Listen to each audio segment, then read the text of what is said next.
qui est tenu de faire le jeûne du 17 Tammuz? Est-ce qu'il y a certaines permissions pour les gens qui sont fatigués, qui sont malades, pour les personnes âgées?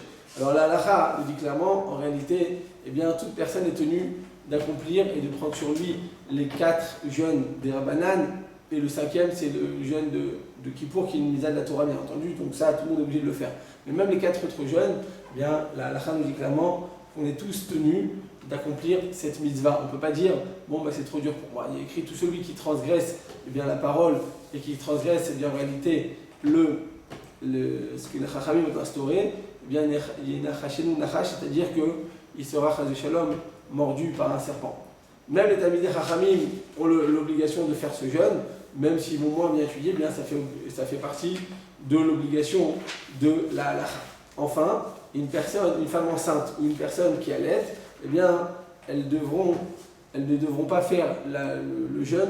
Pourquoi? Parce qu'en réalité, à partir du moment où une femme est enceinte, à partir de 3 mois de grossesse, ou bien si elle allait réellement, elle allait effectivement, eh bien, dans ce cas-là, elles n'auront pas besoin de faire le jeûne. Juste à Tisha B'Av, elles doivent faire le jeûne. Mais cette année, comme c'est un jeûne qui a été repoussé, donc c'était Shabbat et ça a été repoussé à dimanche, donc même à Tisha B'Av, les femmes qui sont enceintes et les femmes qui allaitent ne devront pas jeûner cette année. Si une femme, par contre, pour un jeûne normal, elle n'allait plus, même si c'est dans les 24 mois après l'accouchement, la conclusion des décisionnaires, c'est de les rendre, eh bien, les obliger à faire le jeûne. Pourquoi? Parce qu'en réalité, dans ce cas-là, il n'y a plus la permission d'une femme qui allait.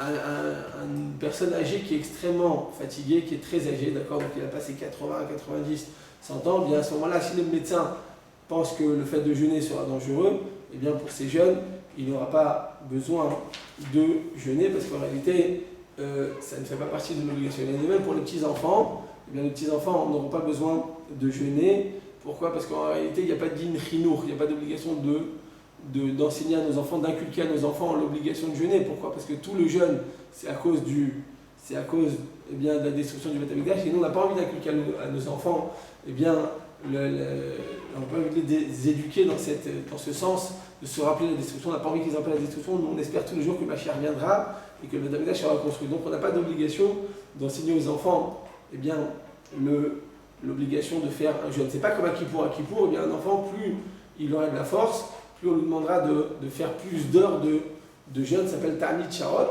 mais pour un enfant, ce ne sera pas nécessaire. Amen.